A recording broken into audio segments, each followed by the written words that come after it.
Okay, is everyone else ready? Yes. Yes. Super. All right, well, good afternoon. Thank you to Jenna Von Hector from the U.S. Census Bureau for hosting this webinar. In light of the recent transition to 100% telework, we are utilizing technology off-site to continue operations. We aim to minimize interruptions as much as possible, but we appreciate your patience if we experience any technical delays. Please utilize the chat feature to notify us of issues should any arise, and we will do our best to address them.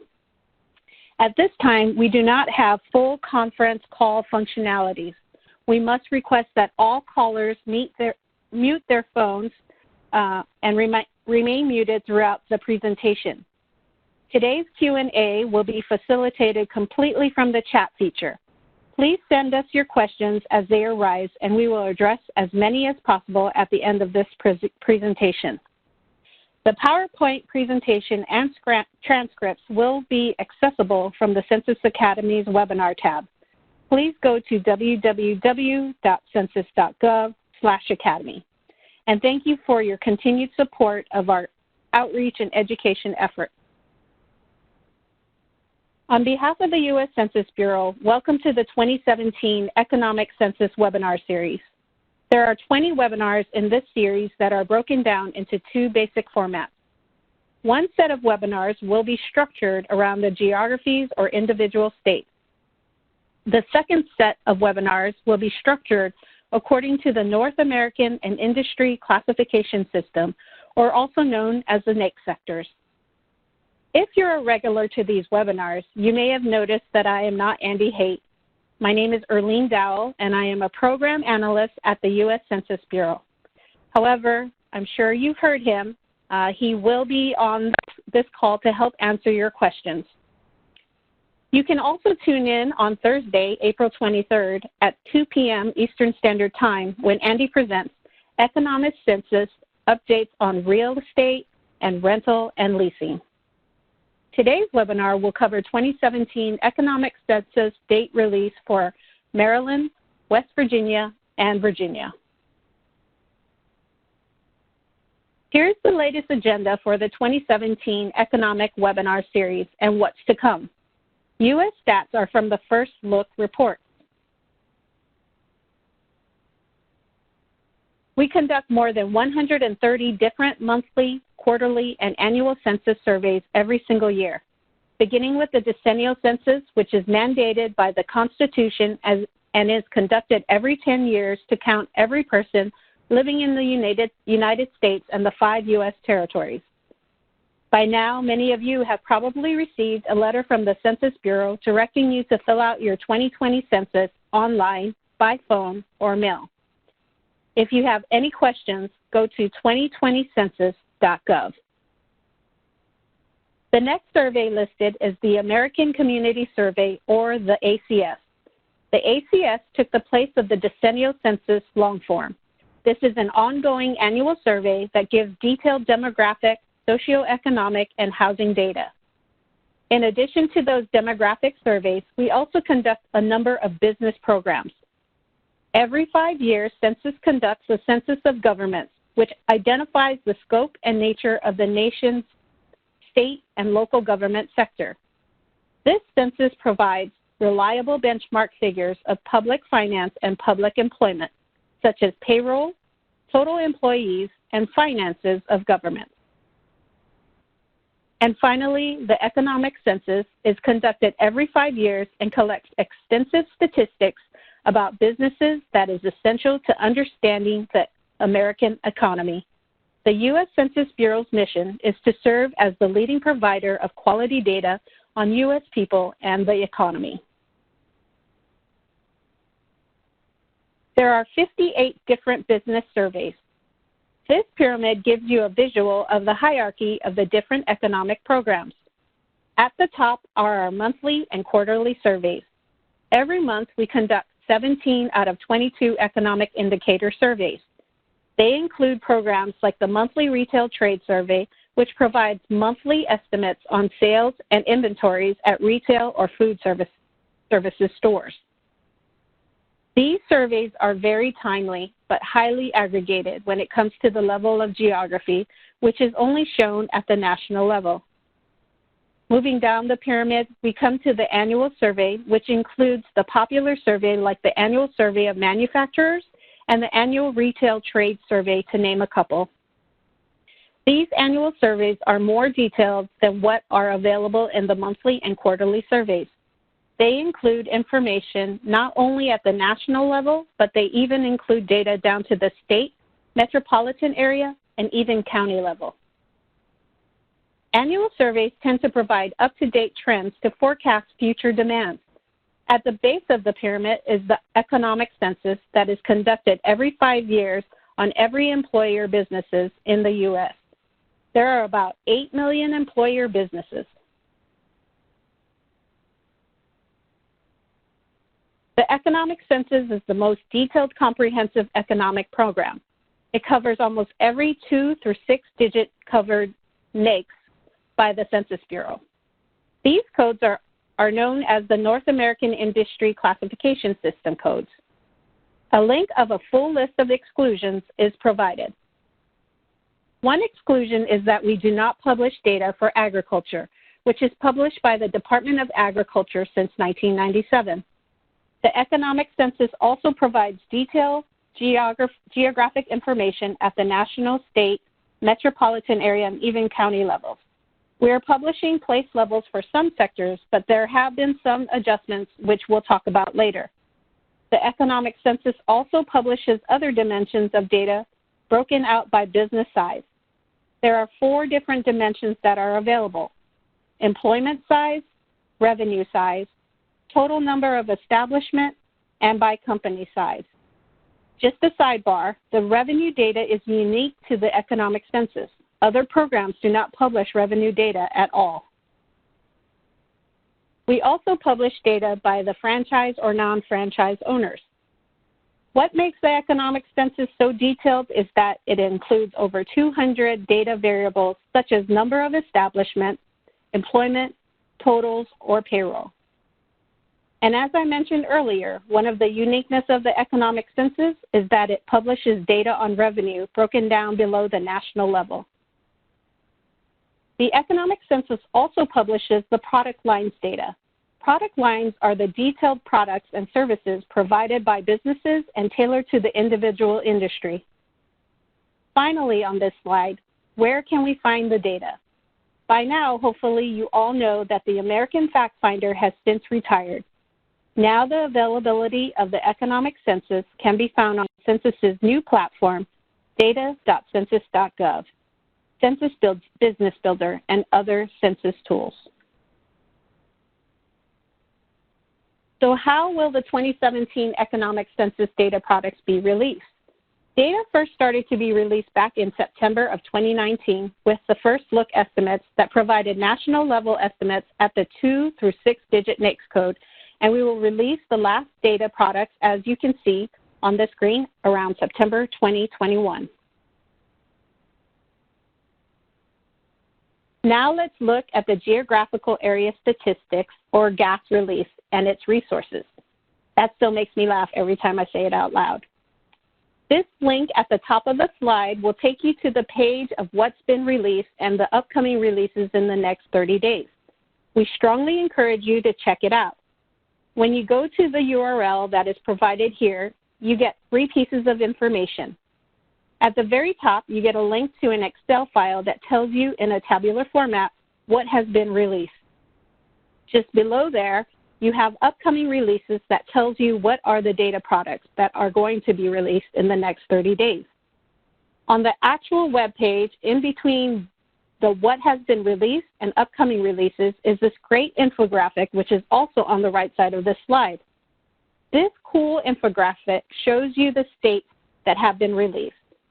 Each state is represented by an octagon, and when the data is released, the inside of the octagon is shaded a peach color. Let's go live to look at it.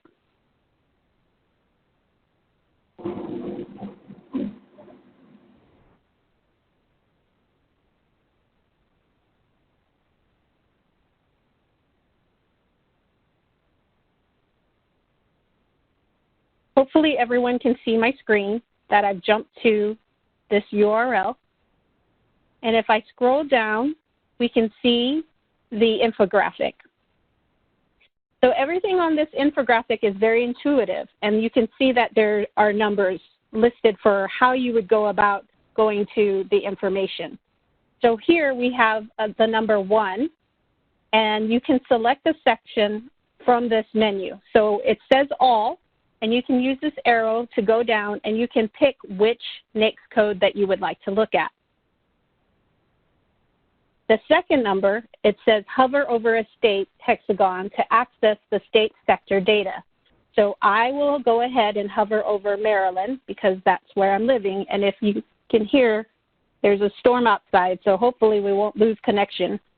But anyway, once I hover over Maryland, you get a list of all the sectors that have been released. There's this really great blue hyperlink that you can click on. And once you click on that, it takes you straight to data.census.gov. Here we have a list of all the sectors, or a summary of the sectors for the state of Maryland. But because I'm a map girl, I'm going to show you something really cool. So on the left-hand side where it says maps, just click on the word maps. And now it zooms into the state of Maryland. What you can do also is where it says state up at the top, and there's an arrow, you can click on that arrow, and then you can see all the different geographies that you can look at for the state of Maryland. For example, we have region, division, metropolitan areas, county, county subdivisions, and so on.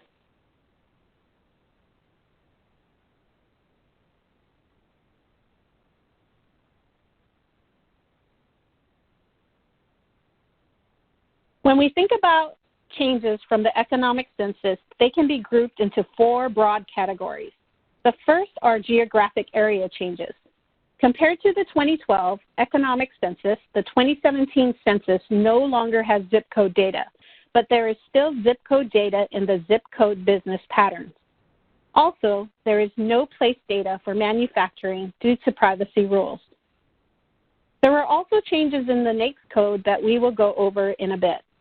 As I mentioned earlier, regarding the product lines data tables are now being replaced by the new North American Product Classification, or NAICS system, in the 2017 economic census.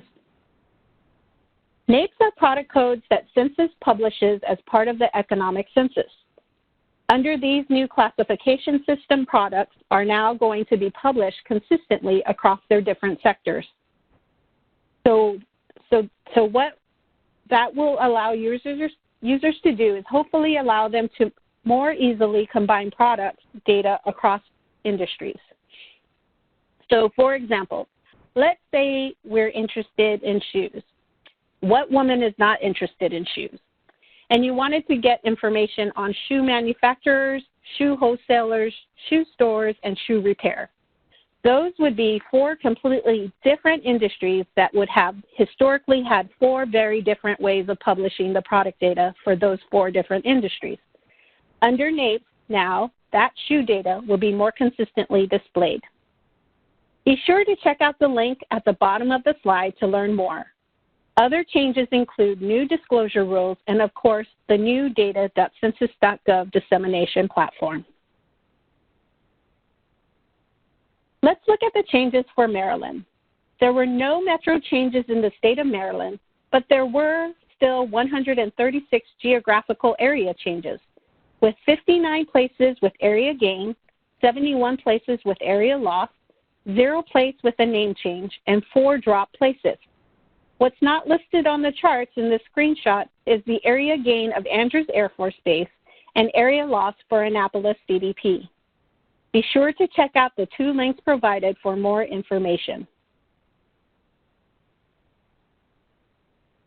Geographical area changes for Virginia include no metro changes and 255 economic place changes. These changes include 118 places with area gain, 125 places with area loss, 5 places with a name and or code change, 6 new places, and 2 drop places. Some of the changes that occurred were in the northern part of Virginia, such as area gains in Falls Church City, area loss in Alexandria City, and name change for Tyson CDP. Let's click on the link to see how the geographies pages have changed.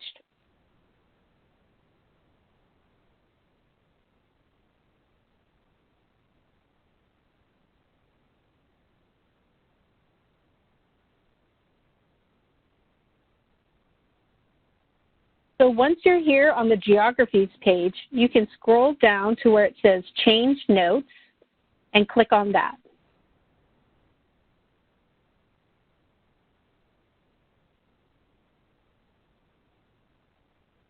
Then the page jumps to the Change Notes page, and then you can scroll down to see the different states that are listed. We'll go ahead and click on Virginia. And then it'll take you to the geographic change notes. So under 2017, I'm going to click on boundary changes to economic place between 2012 and 2017. I'll open that Excel sheet. And now you can see that this exact table is what we have in the presentation slide.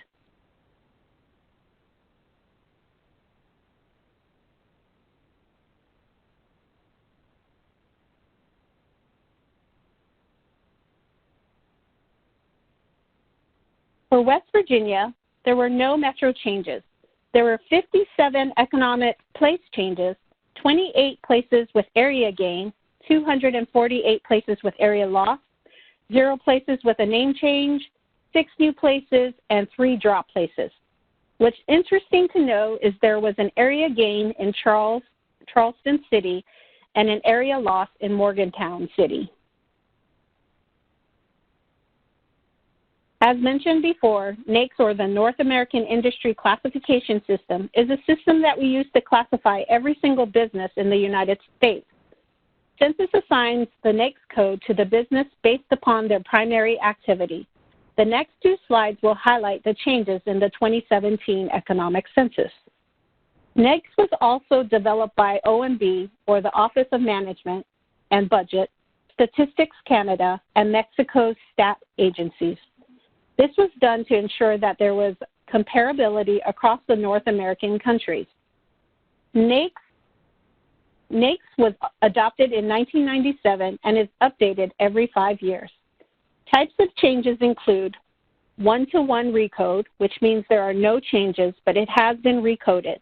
Many-to-one combos, which is 3 or 4 codes combined into one. Many-to-many, and one-to-splitters, which has no changes in 2017, but there were a few in 2012. For example, in 2012, the electric power generation code was split into solar electric and solar farm. We'll cover these types of changes in the next slides, and note the color codes will also mirror the upcoming tables.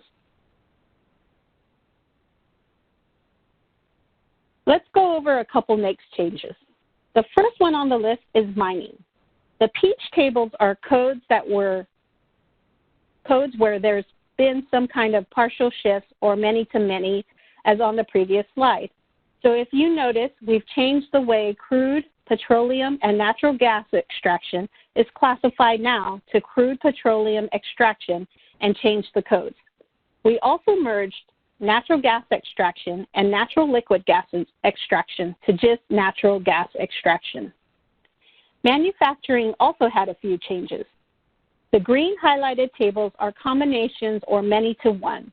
These are cases where we used to publish data broken out into certain mixtures, but we've now consolidated those codes into one particular code.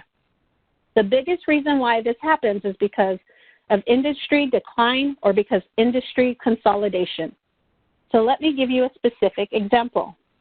On the right-hand side, you see an area for household cooking appliances, household refrigeration or refrigerator and home freezer manufacturers, household laundry equipment, and other major household appliance manufacturers. Those 4 industries have now been consolidated into a single NAICS code for the 2017 Economic Census, primarily because the number of companies in the United States that make these 4 types of appliances has declined to such an extent that there are now not enough businesses in each of these industries to allow us to publish the detailed information. Remember, the Census Bureau is committed to the privacy of the businesses who respond to our surveys.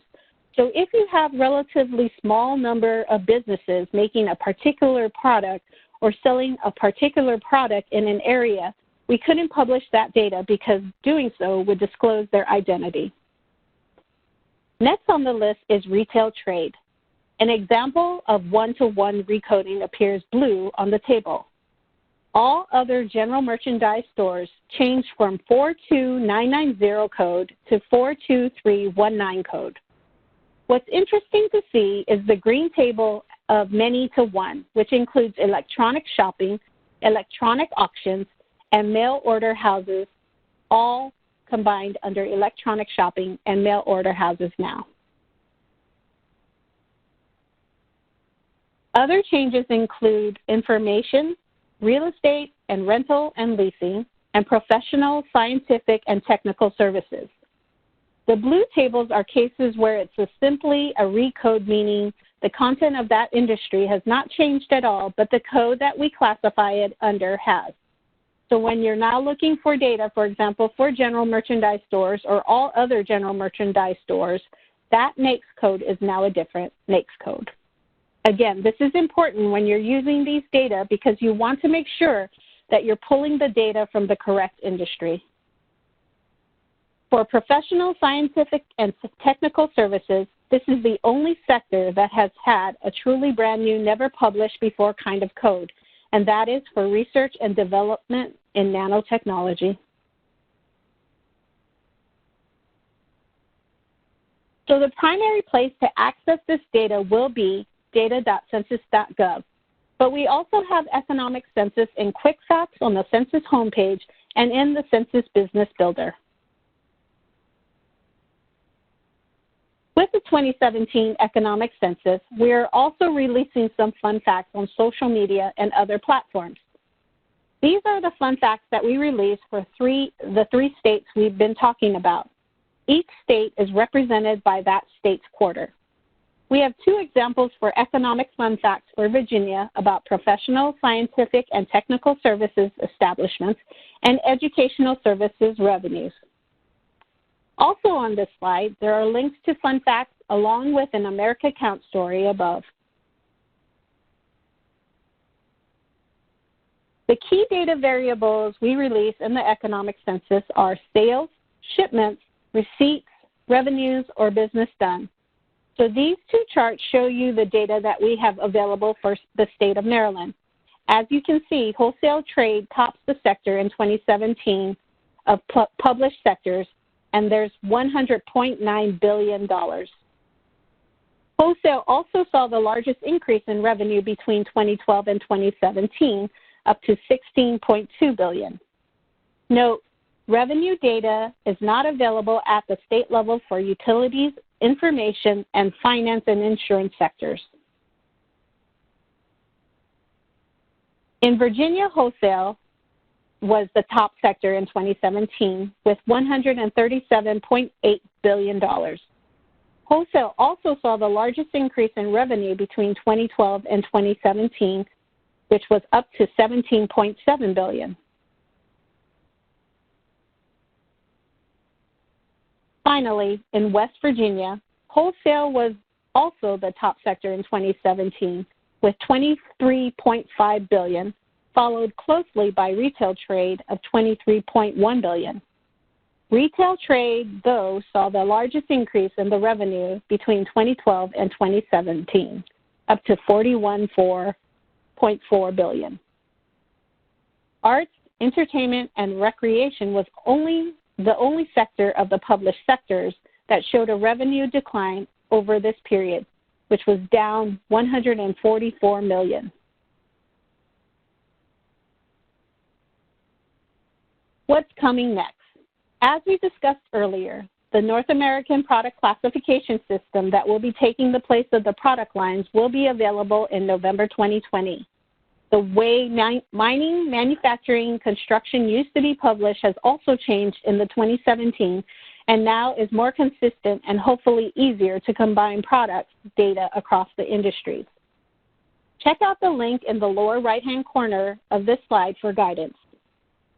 A few other changes you should be aware of are the establishments and firm size, which will be released between November 2020 through September 2021. Data will be consolidated into 7 tables, such as revenue size of establishments, employment size of establishments, revenue size of firms, or employment size of firms, to name a few. A full list is included in the screenshot to the right. Finally, miscellaneous subject tables. There will be 38 tables dropped and 7 tables added. Changes include items discussed earlier, like the zip code level data and no place level manufacturing data.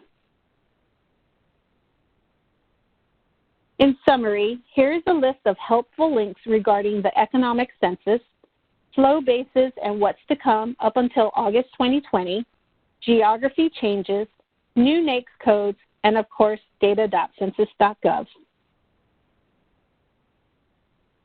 With that, I thank all of you for spending part of your afternoon with me, and Andy and and our colleague Linda Lee are ready to take your questions. Good thing, Arlene. So our first question from our chat feature is, what about a retailer that has both online and in-store sales? How is that computed? Great, thanks, Linda. So this is Andy Haight. I am an economist at the U.S. Census Bureau at our headquarters office in Maryland, and I'll take a crack at that question. So it's a great question, a question I get quite a bit. When Arlene was talking about our retail trade sector, it's a question that we have a lot of users ask. So the way to answer that question is it depends. For retailers who have no brick and mortar presence, all of their sales are done completely online. Those businesses are actually tabulated in a special NAICS code specifically for non-store retailers. And there is a 6-digit NAICS code under the retail trade sector specifically for non-store retailers.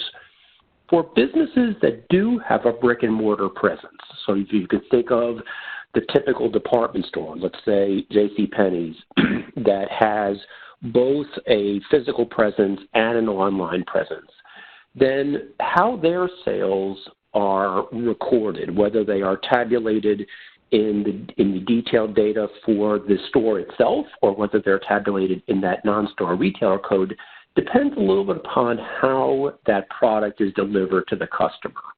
So, for example, if I were to go to one of these businesses' websites and I were to order drapes from that particular company, I would have the opportunity to pick up those drapes at either the retail store or have them shipped to me directly to my home. In the case, if I were to choose the first option, ship them to the store and pick it up at the store, then typically that business would record that sale of that good as if it occurred at that retail store, and therefore those sales would actually be tabulated in the data for department stores as opposed to the data for non-store retailers.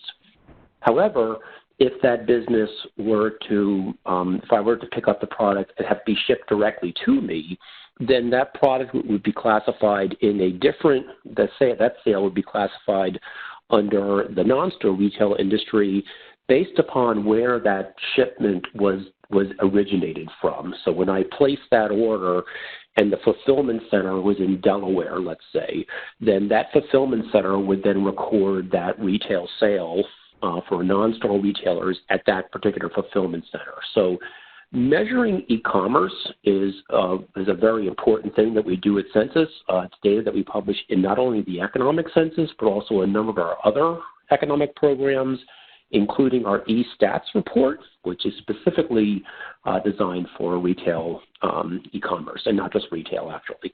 So that was a great question. Linda, do we have any other ones? At this moment, we do not have additional questions. Oh, sorry, a question came in. Hold on. So someone does have a question. It's, can one company be counted in different NAICS codes? Yeah. So the answer is absolutely. As Earlene mentioned when she was talking about the NAICS classification system, we assign a single 6-digit NAICS code to each individual establishment within a company. So let's say you have a company that has 50 locations scattered across the different states and counties across the United States. We assigned the NAICS code to each of those individual establishments based upon the primary activity at that location. So if that location is primarily a warehouse, then they would be assigned, that establishment would be assigned the warehouse code, one of the warehouse codes, and we would then tabulate the data for that establishment in with the other warehouses. We do have some programs at Census that actually tabulate data on a company basis as opposed to an establishment basis. The Economic Census actually includes data tabulated both ways. There are some company-level tabulations, but primarily we publish data on an establishment basis in the Economic Census, and the simple reason for that is detail. Most of our Economic Census data users want that really rich industry and geographic detail. They want to count the warehouse operations of various companies based upon where that warehouse is physically located, not where the company is headquartered. Whereas surveys that tabulate data on a company basis, that company, or sometimes we use the term firm, is tabulated, the entire company would be classified in an industry based upon its primary activity. Now, some companies that are very specialized in certain industries, that's fine. All of their establishments are all grocery stores or all restaurants. That's great. But when you think about really diversified corporations in the U.S., businesses in those, in those corporations, establishments in those corporations could be scattered across dozens, if not hundreds, of different NAICS codes. And we would want to capture the activity of each of those locations in its own specific NAICS code. So yeah, it's a particular feature, if you will, something that's very important as part of the Economic Census. But that's a key attribute of why we do the Economic Census. Thank you, Andy. At this time, we do not have additional questions in the queue. Okay, so I do see, Linda, one or two more that popped up. Right, just as I said that, one popped up. It says, I work in commercial real estate here in D.C. I want to get an average sales per store for different types of retailers, restaurants, barbershops, movie theaters.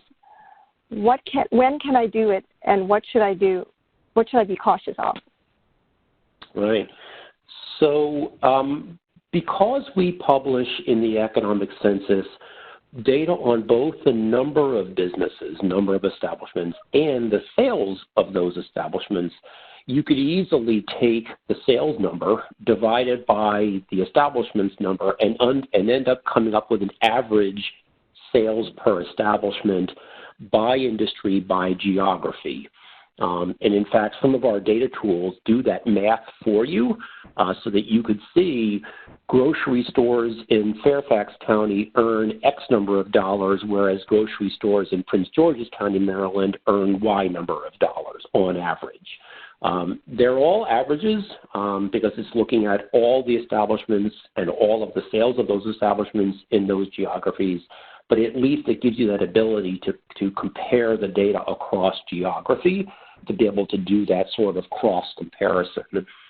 There are a few other programs that we have at Census that provide that same type of ability to create ratios of one variable versus another. For example, our County Business Patterns program publishes data on both employment and annual payroll. So you could easily do average annual payroll per employee to figure out on average how much does an employee in a particular industry earn in one county versus another county. So those data are there. The things you should be cautious of is actually suppression of data. And it's something that Earlene touched on in her presentation, where she was talking about the fact that we are committed to protecting the privacy of businesses. And because of that, when you look at our data tables, you will often find cases where the data for a particular industry and geography have been suppressed because there's a fairly small number of businesses in that industry, in that geography. So, for example, let's say that Linda, my colleague Linda on the phone, and I own the only 2 gas stations in our town. The Census Bureau would be prohibited from publishing data on gas stations because Linda could easily subtract her employment and payroll and sales from the total and know exactly how much I pay my employees and how much my sales are. So when you're using our data, and this is true not only for the Economic Census but other business surveys, you do need to be aware that there are sometimes cases where data for a specific industry and geography are suppressed because of those privacy protections. So the general rule of thumb I tell users is the broader the level of industry, so for example, 2-digit NAICS codes or 3-digit NAICS codes as opposed to a full 6-digit, most detailed industry codes, the more broad the data and the more broad the geography, the less chance there is of seeing those suppressions. So at the state level, we can publish vast amounts of data because you don't typically see as many suppressions at a state level as you might then see at the county level. At the broad sector comparison, retail trade, for example, you're going to see far fewer suppressions by county than what you would see if you drill down to specific industries. So it's just sort of a general warning that I always tell people, make sure that you look at, that you sort of keep that in mind when you're thinking about using our data. In Earlene's presentation, she was showing data for the totals, the full NAICS breakdowns, the total retail trade breakdown for DC, Maryland, and Virginia. But the tools that she was talking to you about, our data.census.gov platform, do allow you to drill down from the 2-digit sector all the way down to the most detailed 6-digit NAICS code. So you do have that ability to drill down. Again, you need to be aware of the fact that the farther you drill down, the more chance there's going to be of suppressions. So usually what I recommend to users is if you're interested in data at, let's say, a county level, I recommend first start off at the 2-digit NAICS level and then drill down slowly to the 3, 4, 5, and 6-digit details. And as you drill down, you will find that sort of sweet spot where you're going to still have publishable data, but yet have useful details that meet your needs. Thank you, Andy. And at this time, we are receiving additional questions. The first question is, I thought for the PPP, single-member LLCs could use the 2018 tax return information. Are you saying that the 2019 tax return needs to be completed and filed in order for a single-member LLC to apply for the PPP? So today's presentation didn't really talk at all about the new payroll protection program that is being rolled out or has been rolled out for small businesses. So I'm really not prepared to really talk too much about whether or not you need to use one or the other. What I would suggest is Earlene's email address is here on the slide in the Q&A.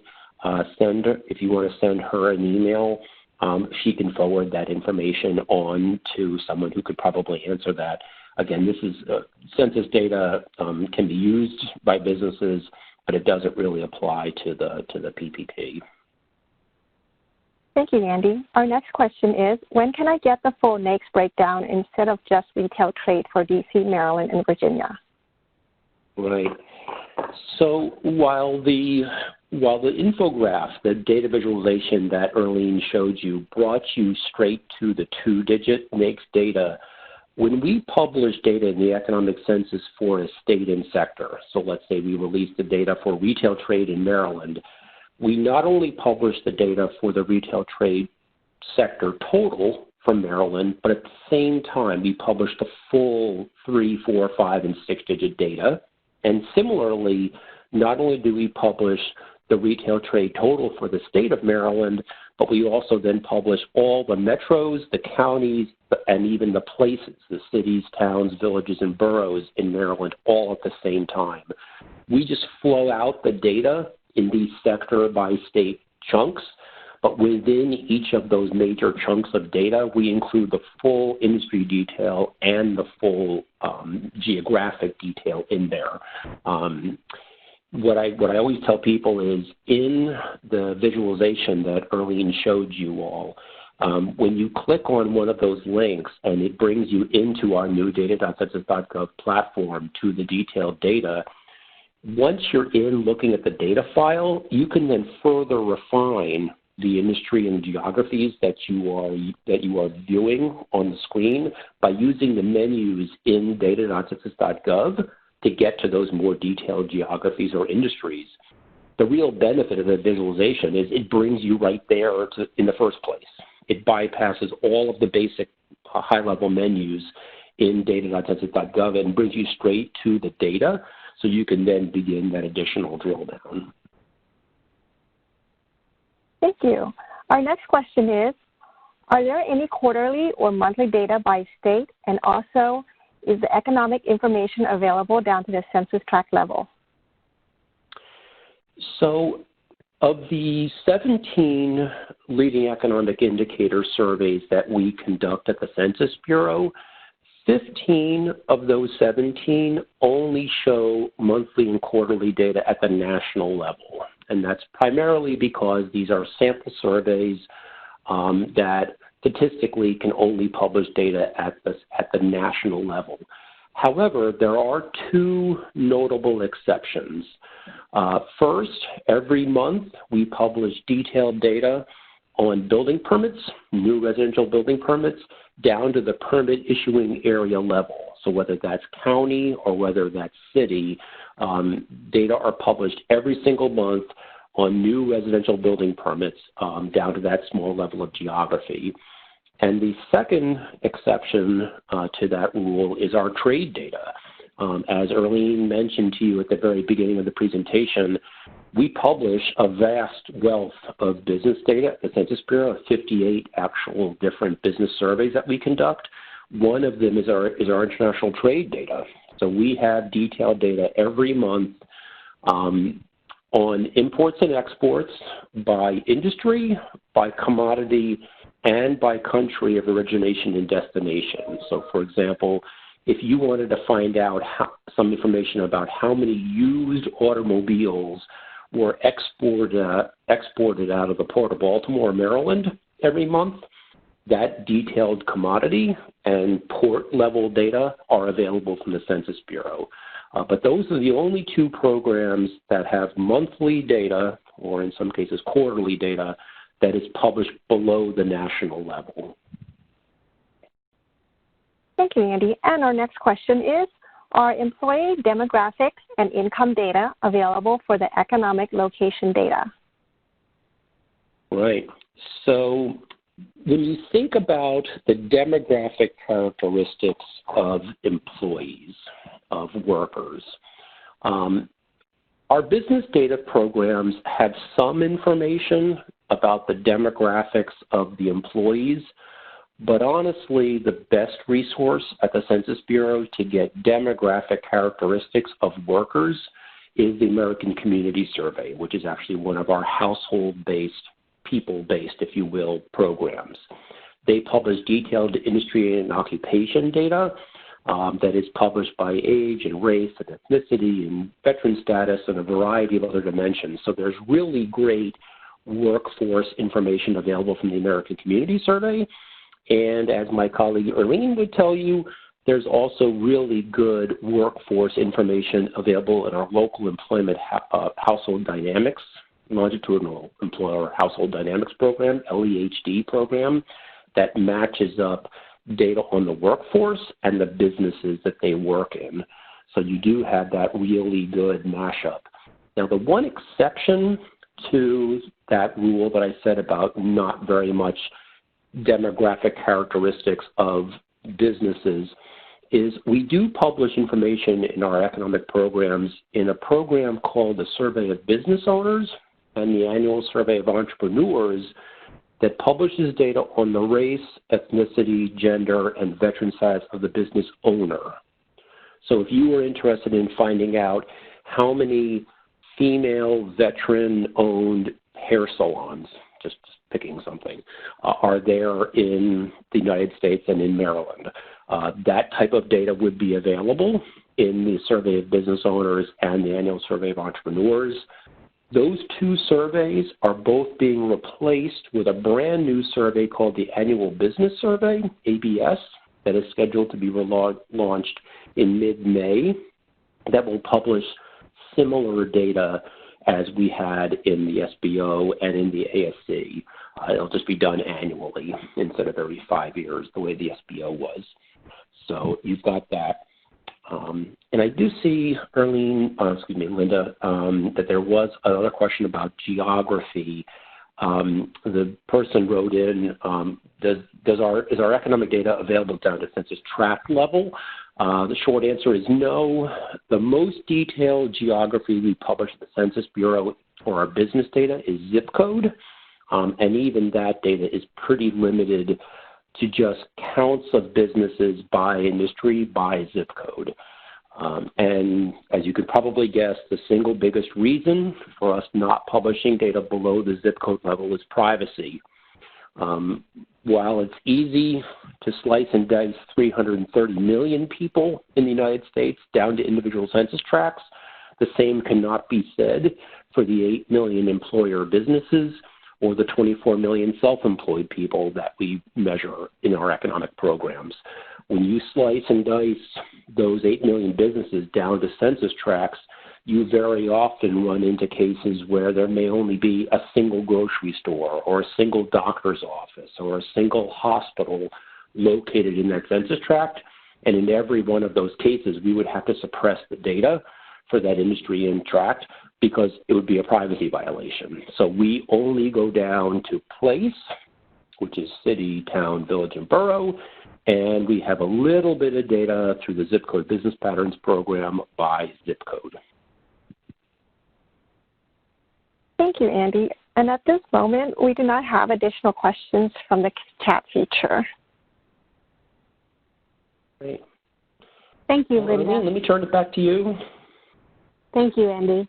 So on behalf of the U.S. Census Bureau and my colleagues Linda Lee, Andy Haight, and Jenna Bunn-Hector, thank you for joining us this afternoon. And thank you for everyone keeping your phones on mute. Don't forget to tune in this Thursday at 2 p.m. Eastern Standard Time when Andy presents Economic Census updates on real estate and rental and leasing. Thank you, everyone. Enjoy your afternoon. And presenters, since our lines are still open, I will disconnect the call. And if you have any questions, you all can give me a call. Otherwise, the data metrics will follow. Good presentation. Thank you, Jenna. You're welcome. Thank you. You're very welcome.